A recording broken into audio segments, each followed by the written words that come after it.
ഇന്നടയാളങ്ങൾ കണ്ണു തുറന്നു കണ്ടിടുവിൻ. കാലം അതിനുടെ അന്ത്യത്തിൽ കർത്താവിൻ വരമാഗതമായി. മാതാവിൻ സന്ദേശങ്ങൾ മാനവരോടായി കേഴുന്നു. പാപവഴികൾ ഉപേക്ഷിപ്പിൻ, പാപിക്കായി പ്രാർത്ഥിപ്പിൻ. പിതാവും പുത്രനും പരിശുദ്ധാത്മാവുമായ ത്രിത്വിക ദൈവത്തിൻ്റെ അത്യുന്നത നാമത്തിന് എന്നും ആരാധനയും സ്തുതിയും പുകഴ്ചയും ഉണ്ടായിരിക്കട്ടെ. ഷെക്കേന ടി വിയിലെ എൻ്റെ ഏറ്റവും സ്നേഹം നിറഞ്ഞ പ്രേക്ഷകരെ, മറിയം കാലത്തിൻ്റെ അടയാളം എന്ന ഈ പ്രോഗ്രാമിലേക്ക് നിങ്ങളെ ഓരോരുത്തരെയും ഏറ്റവും സ്നേഹത്തോടെ സ്വാഗതം ചെയ്യുന്നു. എക്വദോറിലെ ക്വിറ്റോയിൽ മദർ മരിയാന ജീസസ് ടോറസിന് ദൈവം നൽകിയ വെളിപ്പെടുത്തലുകളാണ് കഴിഞ്ഞ എപ്പിസോഡുകളിൽ നമ്മൾ കണ്ടുകൊണ്ടിരിക്കുക. പരിശുദ്ധ അമ്മ പരിശുദ്ധ ത്രിത്വത്തിൻ്റെ സാന്നിധ്യത്തിൽ വിശുദ്ധ ഫ്രാൻസിസ് അസീസിയുടെ പ്രത്യേകമായ ഇടപെടലിൽ വിശുദ്ധ മിഖായേൽ മാലാഖയോടും വിശുദ്ധ റഫായേൽ മാലാഖയോടും വിശുദ്ധ ഗബ്രിയേൽ മാലാഖയോടും ചേർന്ന് പണി പൂർത്തിയാക്കിയ ഒരത്ഭുത രൂപത്തെക്കുറിച്ച്, ശില്പത്തെക്കുറിച്ച് കഴിഞ്ഞ എപ്പിസോഡുകളിൽ നമ്മൾ കാണുകയുണ്ടായി. ഈ ലോകത്തിലെ വിദഗ്ധനായ ഒരു ശില്പി ആരംഭിച്ച് സ്വർഗത്തിലെ മാലാഖമാരാൽ പണി പൂർത്തിയാക്കപ്പെട്ട് ഇന്നും ഈ ലോകത്തിൽ സ്വർഗം സത്യമാണെന്നും മാലാഖമാർ സത്യമാണെന്നും വിശുദ്ധർ യാഥാർത്ഥ്യമാണെന്നും പരിശുദ്ധ അമ്മ ഈ ലോകത്തിലുണ്ട് എന്നും വിളിച്ചു പറഞ്ഞുകൊണ്ട് ക്വിറ്റോയിൽ ആ ശില്പം 500 വർഷങ്ങൾക്ക് ശേഷവും ഇന്നും നിലകൊള്ളുന്നതിനെ കുറിച്ചും നമ്മൾ കഴിഞ്ഞ എപ്പിസോഡുകളിൽ കാണുകയുണ്ടായി. ഈ അത്ഭുത രൂപത്തിലൂടെ പരിശുദ്ധ അമ്മ ഇന്ന് ഈ ലോകത്ത് അനേകർക്ക് വിസ്മയാവഹമായ ഇടപെടലുകൾ നൽകിക്കൊണ്ടിരിക്കുകയാണ് എന്ന് ഈ കാലഘട്ടത്തിൽ, അതായത് 500ഓളം വർഷങ്ങൾക്ക് ശേഷവും നമ്മൾ തിരിച്ചറിയുകയാണ്.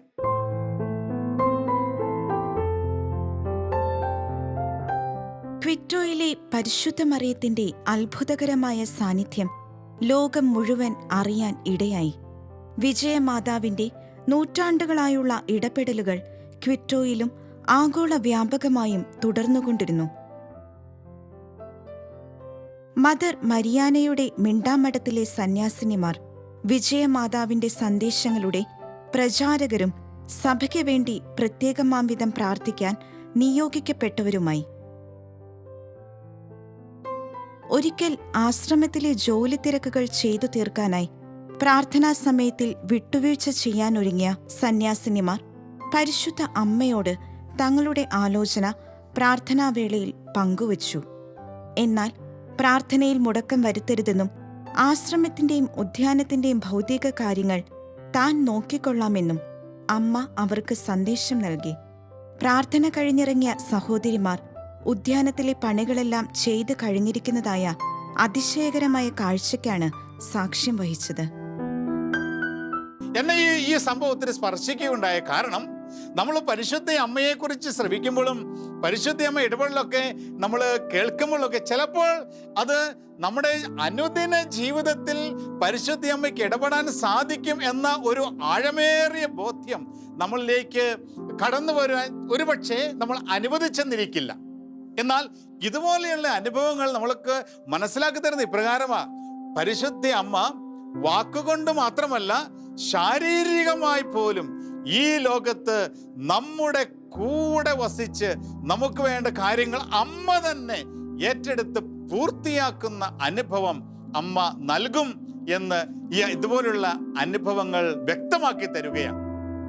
സ്നേഹമുള്ളവരെ, കഴിഞ്ഞ എപ്പിസോഡുകളിൽ ഒരു എപ്പിസോഡ് ഞാൻ പങ്കുവച്ചത് ഓർക്കുക. വിശുദ്ധ ഡോൺ ബോസ്കോയുടെ ജീവിതത്തിൽ പരിശുദ്ധ അമ്മയെ ഇടപെട്ടതിനെ കുറിച്ച് ഡോൺ ബോസ്കോ പറഞ്ഞതെന്ന് ഓർക്കുകയാണ്. ഡോൺ ബോസ്കോ അത്ഭുതകരമായ കാര്യങ്ങൾ ഈ ലോകത്തിൽ പ്രവർത്തിച്ച് വലിയ എല്ലാ സാധാരണ വൈദികർ ചെയ്യുന്ന വ്യത്യസ്തമായ കാര്യങ്ങൾ ചെയ്ത് അദ്ദേഹം തൻ്റെ മരണക്കിടക്കയിലായിരുന്നപ്പോൾ ഡോൺ ബോസ്കോയുടെ അടുത്ത് വന്ന് ആളുകൾ അദ്ദേഹത്തെ പുകഴ്ത്തിക്കൊണ്ട് പറഞ്ഞു, ഡോൺ ബോസ്കോ ഇത്ര വലിയ കാര്യങ്ങളൊക്കെ ചെയ്തല്ലോ, എത്ര യുവാക്കന്മാരെ രക്ഷിച്ചത്, ഇത്ര വലിയ അത്ഭുതങ്ങൾ പ്രവർത്തിച്ചു. അതൊക്കെ ഡോൺ ബോസ്കോയോട് നന്ദി പറഞ്ഞപ്പോൾ ഡോൺ ബോസ്കോ പറഞ്ഞത് ഇപ്രകാരമാ: പാവം ഡോൺ ബോസ്കോ ഒന്നും ചെയ്തിട്ടില്ല, ക്രിസ്ത്യാനികളുടെ സഹായമായ മറിയമാണ് ഇതെല്ലാം ചെയ്തത് എന്ന്. പ്രിയമുള്ളവരെ, മദർ മരിയാന ഡി ജീസസ് ടോറസിലൂടെ പരിശുദ്ധ അമ്മ നൽകിയ വെളിപ്പെടുത്തലുകൾ പിന്നീട് അനേകം വിശുദ്ധരുടെ ജീവിതത്തിൽ വളരെ വ്യക്തിപരമായി തന്നെ പരിശുദ്ധ അമ്മ നടത്തിയെന്നതിൻ്റെ തെളിവാണ് വിശുദ്ധ ഡോൺ ബോസ്കോയുടെ വാക്കുകൾ.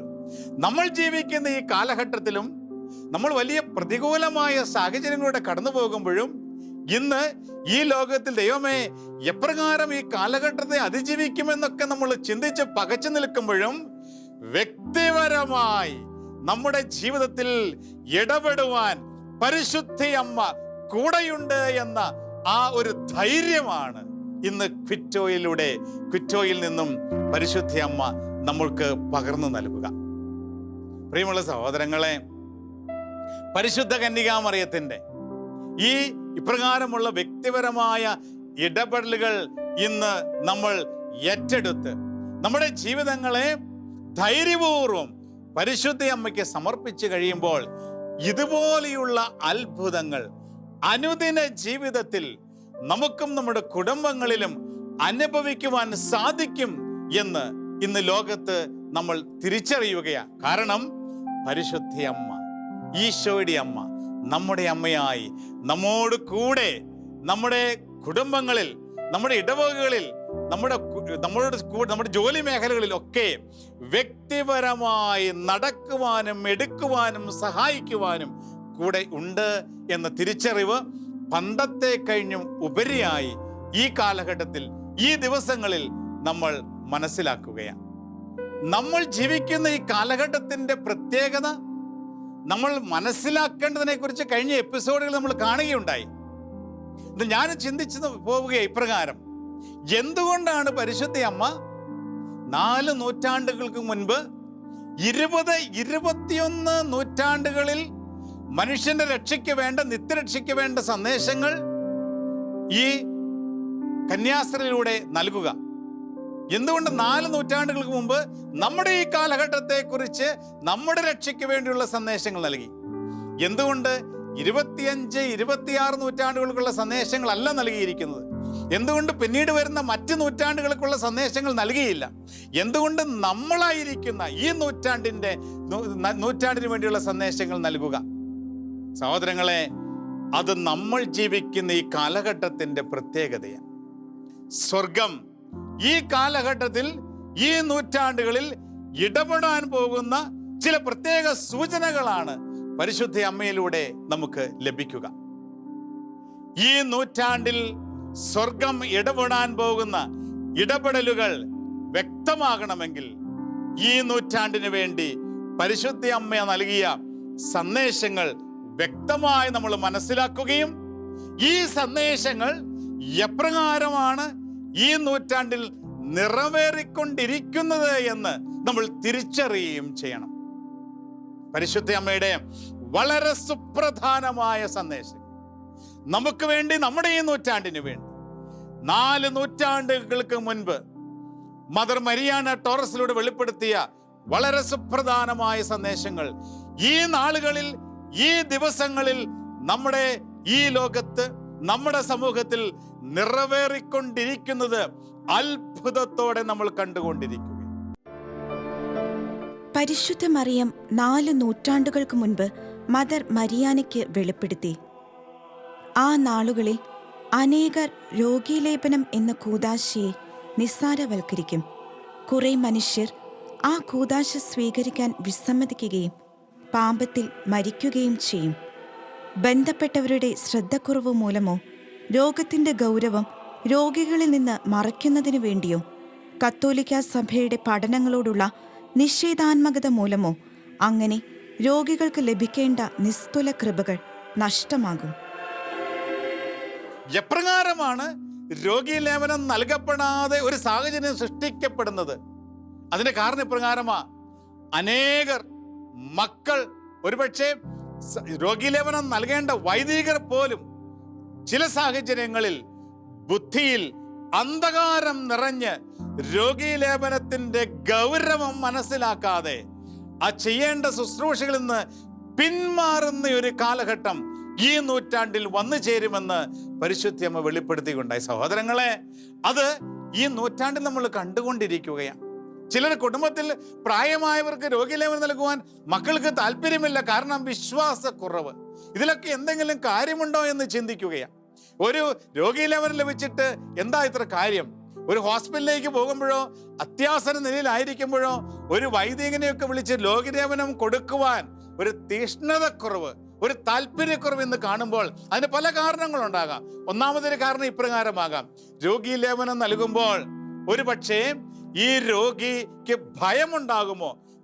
എനിക്ക് വളരെ സീരിയസ് ആയ ഒരു അസുഖമാണ്, പെട്ടെന്ന് മരിച്ചു പോകുമോ എന്നുള്ള ഭയമുണ്ടാകുമോ എന്ന് ചിന്തിച്ചുകൊണ്ട് രോഗീലേപനം തടസ്സപ്പെടുന്ന സാഹചര്യങ്ങളുണ്ട്. രണ്ടാമതായി, ഒരു വൈദികനെ അന്വേഷിച്ച് കണ്ടുപിടിച്ച് രോഗീലേപനം നൽകുവാനൊക്കെ വിളിച്ചുകൊണ്ടൊക്കെ വരുമ്പോൾ അതിന് അല്പം ത്യാഗം ആവശ്യമുണ്ട്.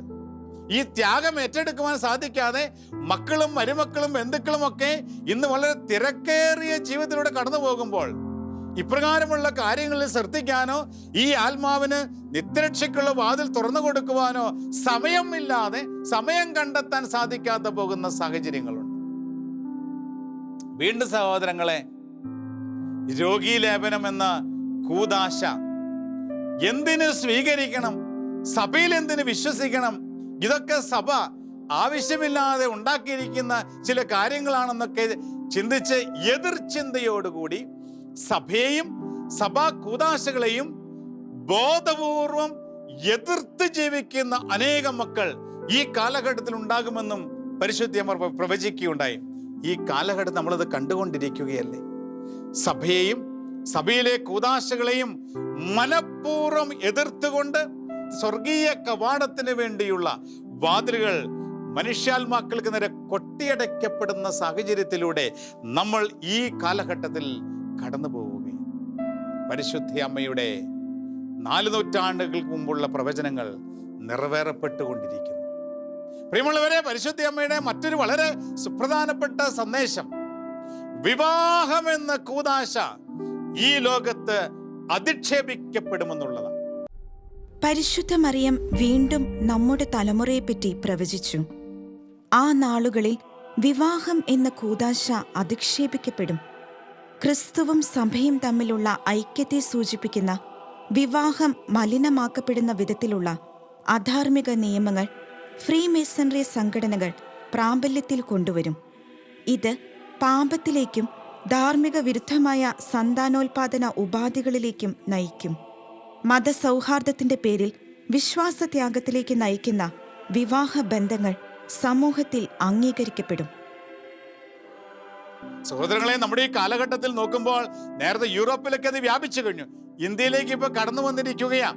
ചില വ്യക്തികൾ, യുവാക്കൾ പറയുന്ന ഇപ്രകാരമാ: എനിക്ക് വിവാഹം കഴിക്കണ്ട, എനിക്ക് വിവാഹം എന്ന കൂദാശ സ്വീകരിക്കാൻ ആഗ്രഹിക്കുന്നില്ല, ഞാൻ തനിച്ചു ജീവിക്കുവാൻ ഇഷ്ടപ്പെടുന്നു.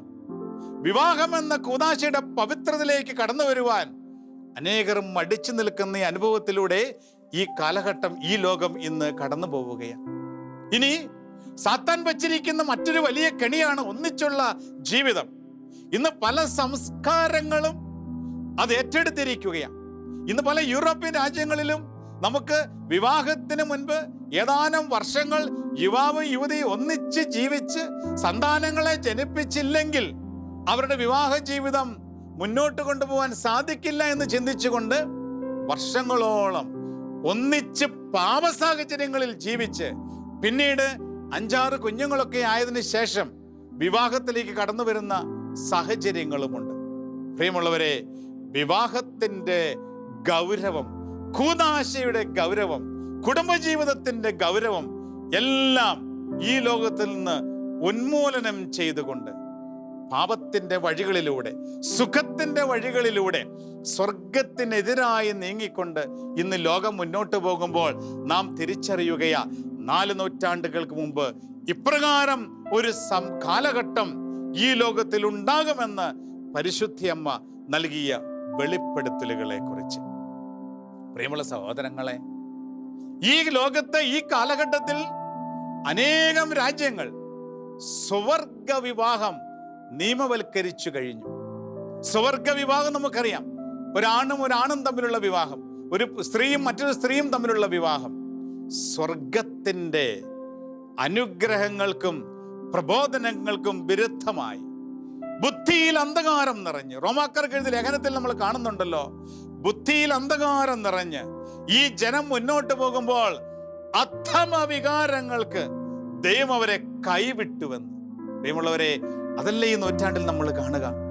ബുദ്ധിയിൽ അന്ധകാരം നിറഞ്ഞ് കാമവികാരങ്ങളുടെ പുറകെ പോകുമ്പോൾ അധമ വികാരങ്ങൾക്ക് കൈവിട്ടിയ ഒരു ജനതയെ ഇന്ന് ഈ ലോകത്ത് നമ്മൾ ദർശിക്കുകയാണ് പ്രിയമുള്ള സഹോദരങ്ങളെ. അതോടൊപ്പം തന്നെ വിവാഹമോചനം പണ്ടത്തേതിലുപരിയായി ഈ കാലഘട്ടത്തിൽ നമുക്ക് കാണുവാനായിട്ട് സാധിക്കും. വിവാഹം കഴിഞ്ഞ് 1 മാസത്തിനുള്ളിൽ വിവാഹമോചനം നേടുന്ന സാഹചര്യം, സഭാ കോടതിയിലും സിവിൽ കോടതിയിലുമൊക്കെ വിവാഹമോചനത്തിന്റെ കേസുകൾ കെട്ടിക്കിടക്കുന്ന സാഹചര്യങ്ങൾ ഈ നൂറ്റാണ്ടിന്റെ പ്രത്യേകതയല്ലേ?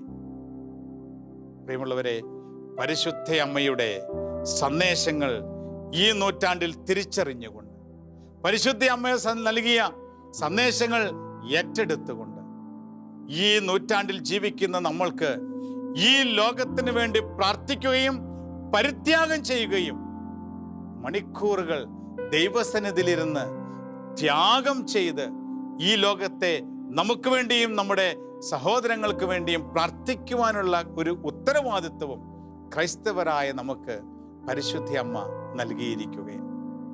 പരിശുദ്ധ അമ്മയുടെ അടുത്ത വളരെ പ്രധാനപ്പെട്ട ഒരു സന്ദേശം പുരോഹിതർക്കുള്ള സന്ദേശമാണ്.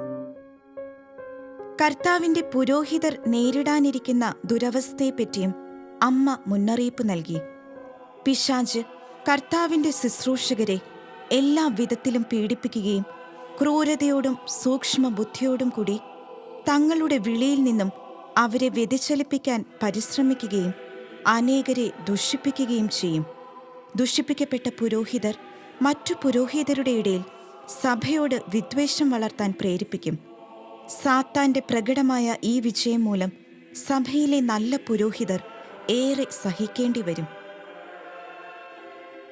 പ്രിയമുള്ള സഹോദരങ്ങളെ, തങ്ങളുടെ ദൈവവിളിയിൽ നിന്ന് പുരോഹിതർ അനേകർ അടർന്നു വീഴുന്ന ഒരു സാഹചര്യം ഉണ്ടാകുമ്പോൾ ഈ പുരോഹിതരോടൊപ്പം അനേകം ആത്മാക്കളും തകർന്നു വീഴുമെന്നും പരിശുദ്ധ അമ്മ മുന്നറിയിപ്പ് നൽകുകയുണ്ടായി.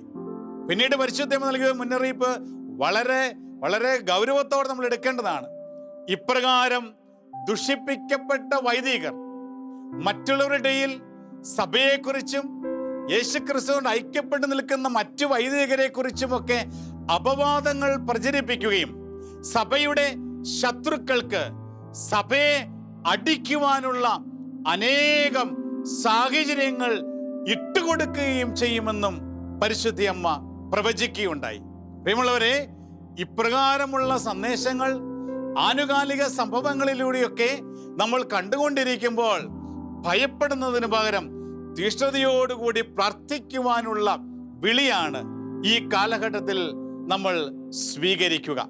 അതോടൊപ്പം തന്നെ ഞാൻ ഉൾപ്പെടെയുള്ള എല്ലാ പുരോഹിതരും ഇന്ന് തിരിച്ചറിഞ്ഞുകൊണ്ടിരിക്കുകയാണ്, ലോകത്തുള്ള എല്ലാ പുരോഹിതർക്കും എതിരെ സാത്താൻ കെണികൾ ഒരുക്കിക്കഴിഞ്ഞുവെന്ന്. സാത്താൻ ഓരോ പുരോഹിതനെയും വീഴിക്കുവാനുള്ള കെണികൾ ലോകമെങ്കാടും ഒരുക്കിക്കഴിഞ്ഞുവെന്ന് പുരോഹിതഗണം തിരിച്ചറിയുമ്പോൾ സഹോദരങ്ങളെ മനസ്സിലാക്കുകയാണ്, ഈ കാലഘട്ടത്തിൽ ഓരോ പുരോഹിതനും തീഷ്ണതയോടെ കുരിശോട് ചേർന്ന് നിന്ന് സാത്താൻ വെച്ച കെണികളെ തകർക്കുവാനുള്ള സ്വർഗത്തിന്റെ ആയുധങ്ങൾ എടുത്ത് പോരാടേണ്ട കാലഘട്ടമാണെന്നും മനസ്സിലാക്കുകയാണ്. എന്താണ് സ്വർഗത്തിന്റെ ആയുധം എന്ന് പറയുക? സഹോദരങ്ങളെ, COVID-19 മൂലമൊക്കെ വിശുദ്ധ കുർബാനയൊക്കെ നഷ്ടപ്പെടുമ്പോൾ പുരോഹിതർ വിശുദ്ധ കുർബാന എന്ന ലോകത്തെ ഏറ്റവും ശക്തമായ ആയുധമെടുത്ത് ഇപ്രകാരമുള്ള തിന്മകൾക്കെതിരെയും പീഡനങ്ങൾക്കെതിരെയും രോഗങ്ങൾക്കെതിരെയും പോരാടി ഈ ലോകത്തെ രക്ഷിക്കുവാനുള്ള ഉത്തരവാദിത്വം ഓരോ പുരോഹിതനും ഏറ്റെടുക്കുകയാണ്.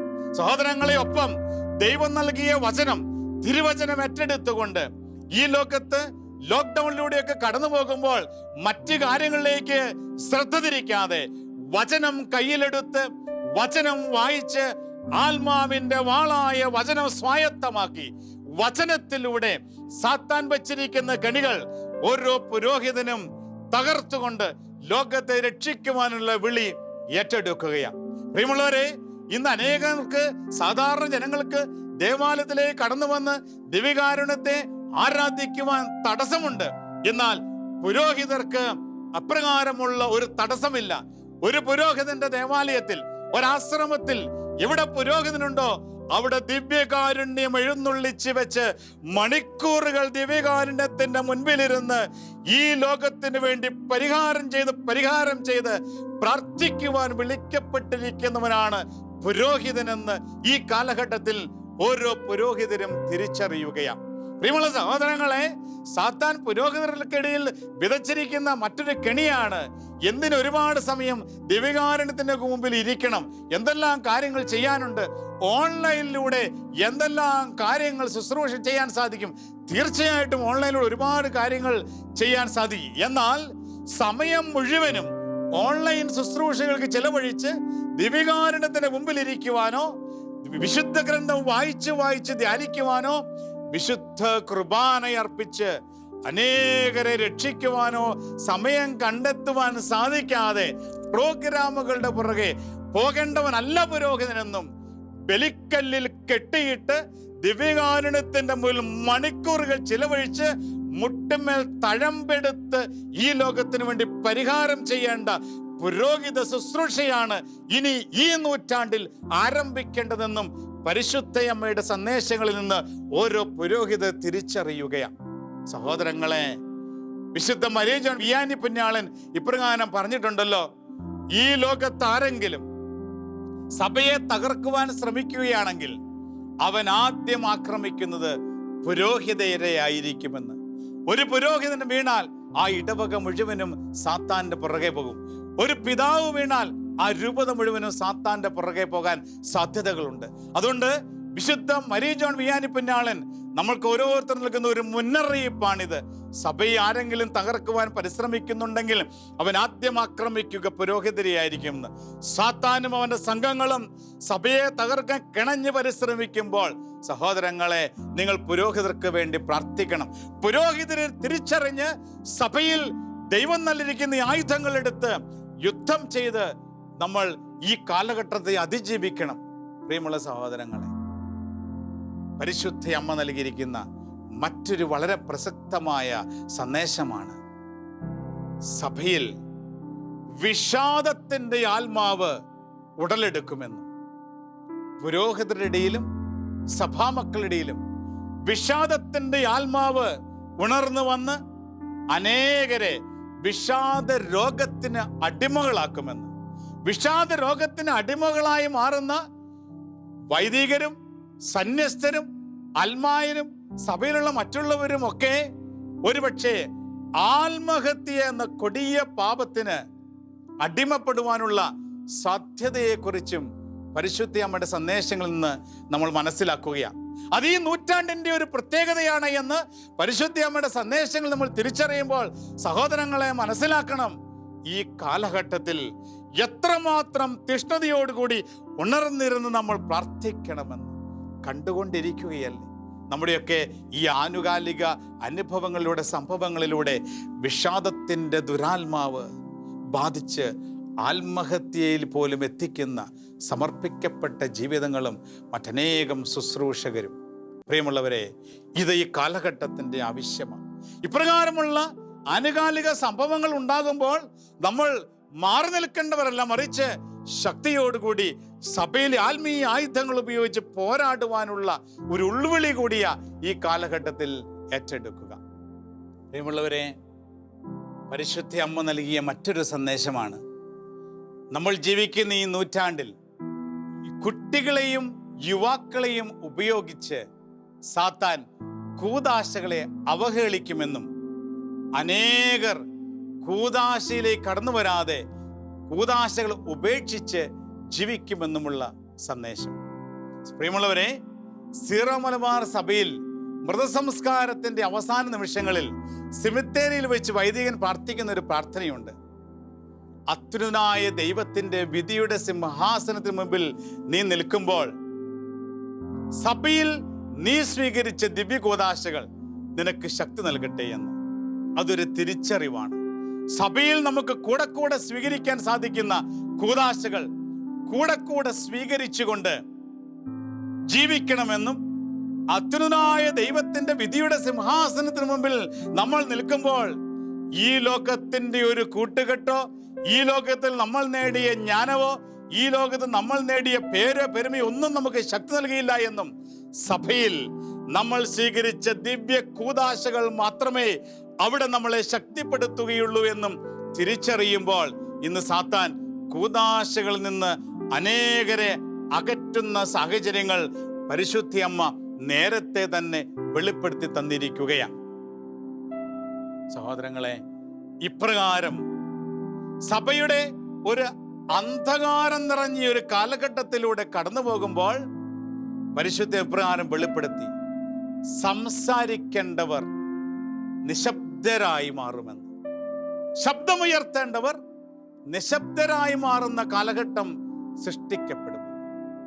ആയതിനാൽ പ്രിയമുള്ള സഹോദരങ്ങളെ, പരിശുദ്ധ അമ്മ ഈ കാലഘട്ടത്തിൽ നമുക്ക് വേണ്ടിയും നമ്മുടെ കുടുംബത്തിന് വേണ്ടിയും സഭയ്ക്ക് വേണ്ടിയും പുരോഹിത ഗണത്തിന് വേണ്ടിയും സന്യസ്തർക്ക് വേണ്ടിയുമൊക്കെ നൽകിയിരിക്കുന്ന ഈ സന്ദേശങ്ങൾ തിരിച്ചറിഞ്ഞുകൊണ്ട് പരിഹാരത്തിൻ്റെയും പ്രാർത്ഥനയുടെയും പരിത്യാഗത്തിൻ്റെയും ഒരു ജീവിതത്തിലേക്ക് കടന്നു വന്ന് സാത്താൻ വെച്ചിരിക്കുന്ന കെണികൾ തകർത്ത് ഈ ലോകത്തെ, ഈ കാലഘട്ടത്തെ അതിജീവിച്ച് സ്വർഗത്തിന് വേണ്ടി ഒരുങ്ങുവാനുള്ള ഒരു കൃപ നമുക്ക് വ്യക്തിപരമായും സഭ മുഴുവനും വ്യാപരിക്കുന്നതിന് വേണ്ടി നമുക്ക് ഉണർന്ന് പ്രാർത്ഥിക്കാം, പ്രവർത്തിക്കാം. ഒരു നിമിഷം പരിശുദ്ധ അമ്മയെ നമുക്കൊന്ന് വിളിച്ച് നമ്മുടെ അടുത്ത് നിർത്താം.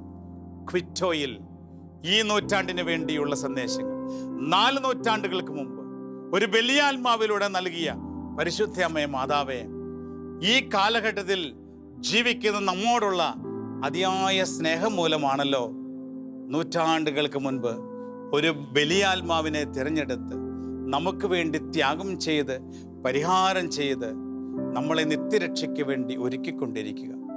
അമ്മയെ, മാതാവേ, അമ്മയുടെ ഈ സന്ദേശങ്ങളും അമ്മയുടെ ഈ പ്രവർത്തനങ്ങളും തിരിച്ചറിഞ്ഞുകൊണ്ട് ജീവിക്കുവാനുള്ള കൃപ ഈ കാലഘട്ടത്തിൽ ജീവിക്കുന്ന ഞങ്ങൾക്ക് ഓരോരുത്തർക്കും നൽകണമേ. സഭയെ ഉണർത്തണമേ, വളർത്തണമേ.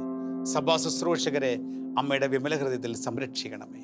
സാത്താൻ വെച്ചിരിക്കുന്ന കെണികളിൽപ്പെടാതെ സഭാമക്കൾ ഓരോരുത്തരെയും അമ്മയുടെ വിമല ഹൃദയത്തിൽ കാത്തു സൂക്ഷിക്കണമേ. ഓ മറിയമേ, ഞങ്ങളുടെ അമ്മേ, ഞങ്ങൾ മുഴുവനും അമ്മയുടേതാണ്. ഞങ്ങളെ പിതാവും പുത്രനും പരിശുദ്ധാത്മാവുമായ ത്രിത്വിക ദൈവത്തിൻ്റെ മാത്രം സ്വന്തമാക്കി മാറ്റണമേ. ആമേൻ. നമ്മുടെ കർത്താവ് ഈശോ മിശിഹായുടെ കൃപയും പിതാവായ ദൈവത്തിൻ്റെ സ്നേഹവും പരിശുദ്ധാത്മാവിൻ്റെ സഹവാസവും സാന്നിധ്യ അനുഗ്രഹവും നിങ്ങൾ ഓരോരുത്തരുടെ ഒപ്പം എന്നും എപ്പോഴും ഉണ്ടായിരിക്കട്ടെ, ഇപ്പോഴും എപ്പോഴും എന്നേക്കും. ആമേൻ. Ave Maria.